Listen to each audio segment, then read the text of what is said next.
வணக்கம் நண்பா. PGTRB education சைக்காலஜியில் unit 7ல் இருக்கிற Bertrand Russell education and the social order அப்படிங்கிற டாபிக் தான் நம்ம படிக்க போகிறோம். பெர்ட்ரண்ட் ரசல் அப்படிங்கிறவங்க எழுதிய புத்தகத்தின் பெயர் தான் education and the social order. அந்த புக்குடைய பிக்சர் தான் இப்போ நம்ம பார்த்துட்ருக்கோம். அண்ட் பெர்ட்ரண்ட் ரசலுடைய பிக்சரை நான் இங்கே இன்க்ளூட் பண்ணியிருக்கேன். ஓகே, ஸோ நல்லா ஞாபகம் வச்சுக்கோங்க. பெர்ட்ரண்ட் ரசல் எழுதிய புத்தகத்தின் பெயர் education and the social order. இது அப்படியே நம்மளுடைய சிலபஸில் இருக்குது. ஓகே, இப்போ நாம் இந்த பெர்ட்ரண்ட் ரசலை பற்றி படிக்கலாம். பெர்ட்ரண்ட் ரசலுடைய full name Bertrand Arthur William Russell and he is a British philosopher, logician, mathematician and a social critic. இவர் ஒரு பிரிட்டிஷ் ஃபிலாசபர் அண்ட் ரொம்ப லாஜிக்காக திங்க் பண்ணக்கூடிய ஒரு person. So he is a good thinker and எந்த ஒரு விஷயம் நடந்தாலும் அதுக்கு ப்ராப்பரான எவிடன்ஸஸையும் ப்ராப்பரான ரீசன்ஸோடையும் இவர் பேசுவார்.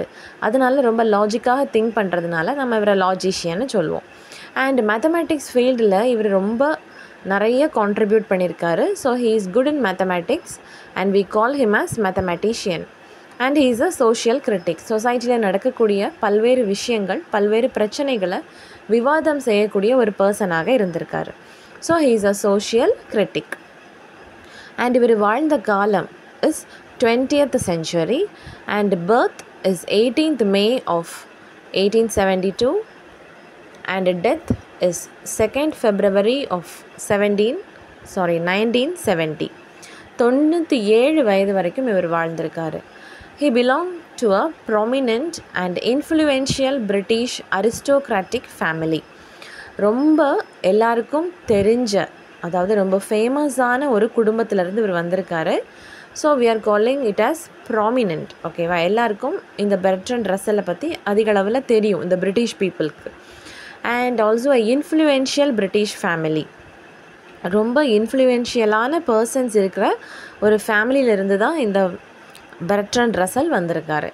So he belong to a prominent and influential aristocratic family.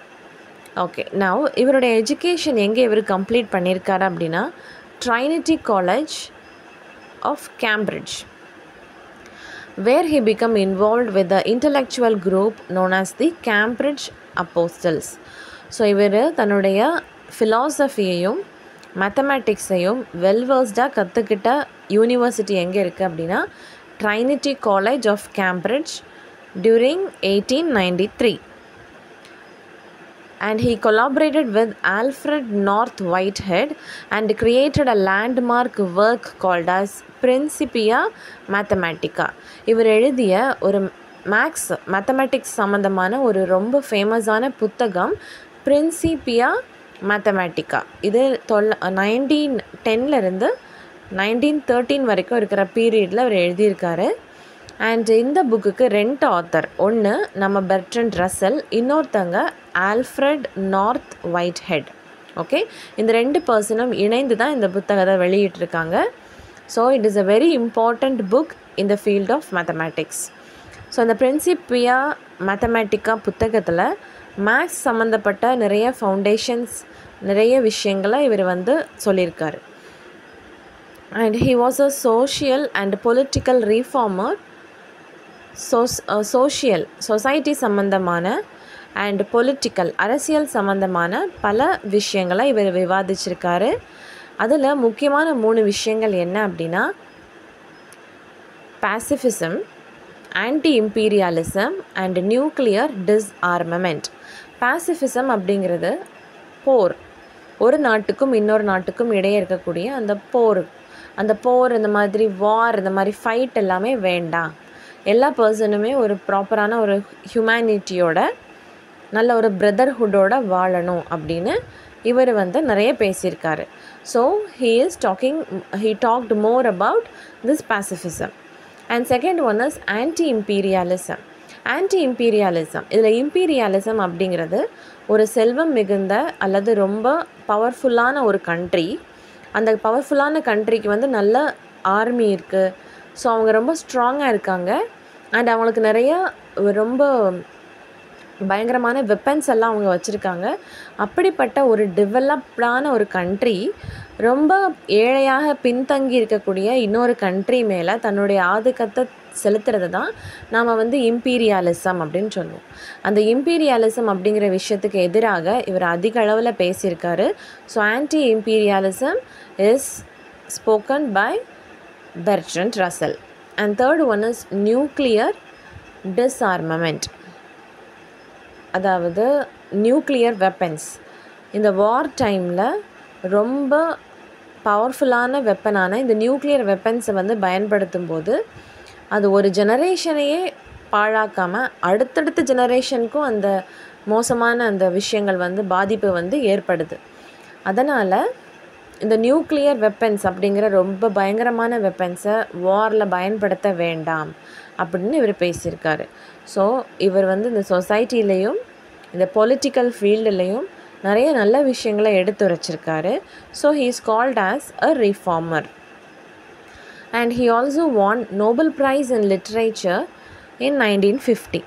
இந்த மாதிரி ஹியூமனிட்டி பற்றி பேசின ஒரு எழுதின ஒரு விஷயத்திற்காக அவருக்கு லிட்ரேச்சரில் நோபல் பரிசே கொடுத்துருக்காங்க.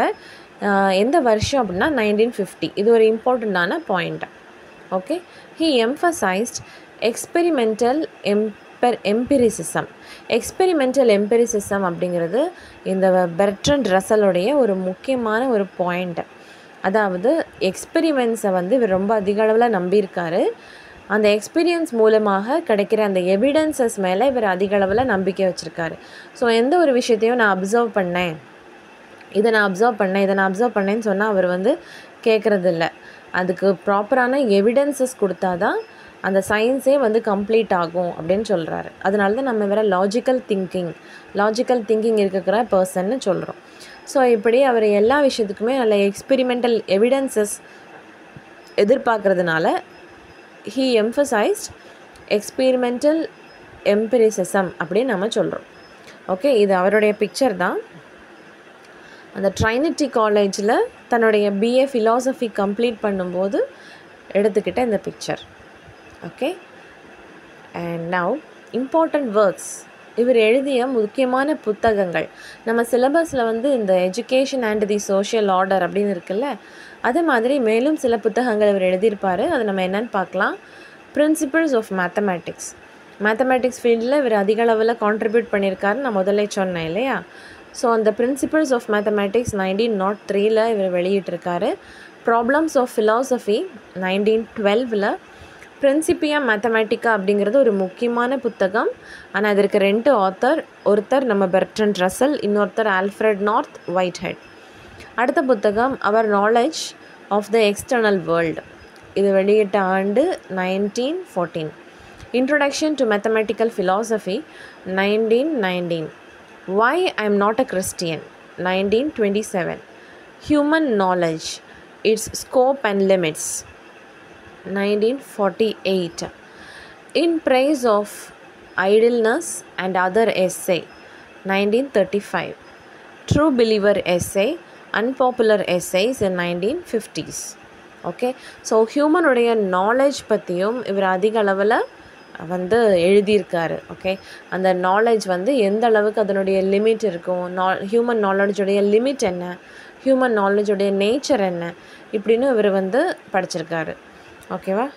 இப்போது இவருடைய அவார்ட்ஸ் பற்றி பார்க்கலாம். மேத்தமேட்டிக்ஸில் அதிக அளவில் கான்ட்ரிபியூட் பண்ணதுக்கான அவார்ட்ஸ் பாருங்கள். De Morgan medal in 1932. Sylvester medal 1934. Kalinga prize 1957. Okay, so இந்த 3மே மேத்தமேட்டிக்ஸ் ஃபீல்டில் இவரை பெருமைப்படுத்துறதுக்காக கொடுத்த அவார்ட்ஸ். அப்புறம் லிட்ரேச்சரில் இவர் ஹியூமனிட்டி சம்மந்தமாக எழுதிய அந்த ரைட்டிங்க்கு கிடைச்ச அவார்ட் தான் Nobel prize in 1950. And next thing is Jerusalem prize in 1963. இந்த எல்லா ப்ரைஸ் அண்ட் மெடல்ஸ் எல்லாமே இவருடைய ஒரு நோட்டபிள் பாயிண்ட்டாக இருக்குது. கான்செப்ட் ஆஃப் எஜுகேஷன் குறித்து இவர் 4 விஷயங்கள் பேசியிருக்காரு. Education should bring vitality, courage, sensitiveness and intelligence. ஒரு பர்சனுக்கு எஜுகேஷன் வந்து ஊக்கத்தையும் துணிச்சலையும் நிறைய விஷயங்களை தெரிஞ்சுக்கணும் அப்படிங்கிற அறிவாண்மையும் நுண்ணறிவையும் ப்ரொவைட் பண்ணணும் அப்படின்னு சொல்லியிருக்காரு. Okay, and this is a picture of Russell who served on the National Committee of No Conscription Fellowship during May 1916. Okay, இந்த பிக்சரில் வந்து ரசல் இருக்கார். அண்ட் இவர் வந்து நேஷ்னல் கமிட்டியில் இருக்கும்போது எடுத்துக்கிட்ட picture during first world war.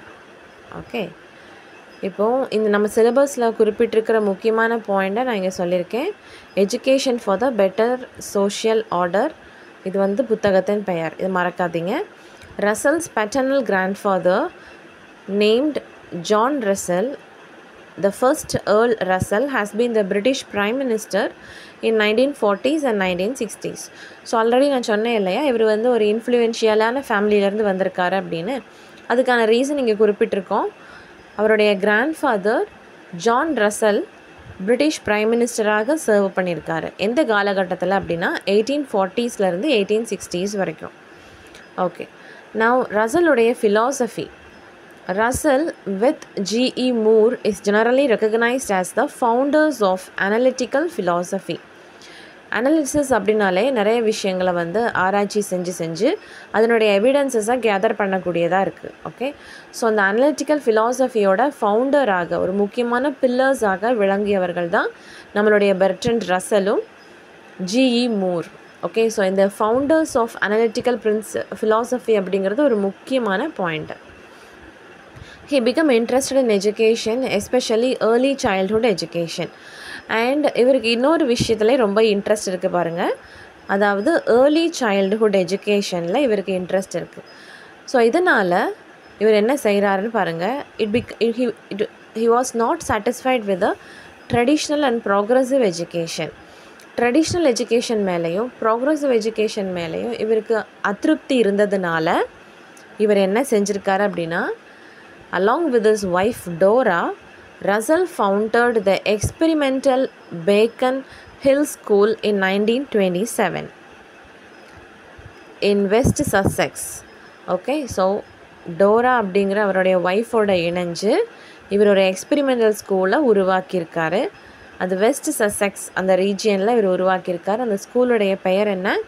Experimental Beacon Hill school. இது உருவாக்கப்பட்ட ஆண்டு 1927. He published on education, especially in early childhood during this time. So இந்த ஸ்கூலில் இவர் வந்து சர்வ் பண்ணிகிட்டு இருக்கும்போது தான் என்ன பண்ணியிருக்காரு, ஒரு புத்தகத்தை வெளியிட்டிருக்காரு. அந்த புத்தகத்தினுடைய பெயர் on education especially in early childhood.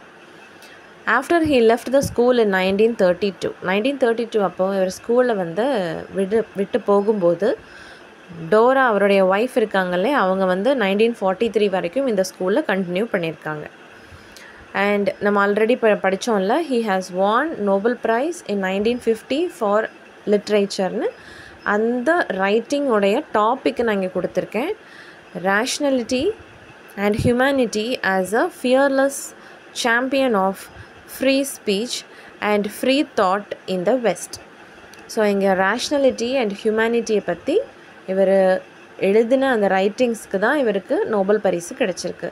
So Bertrand ரசலை பற்றி நான் சில இம்பார்ட்டண்ட் பாயிண்ட்ஸை கேதர் பண்ணி எழுதியிருக்கேன்.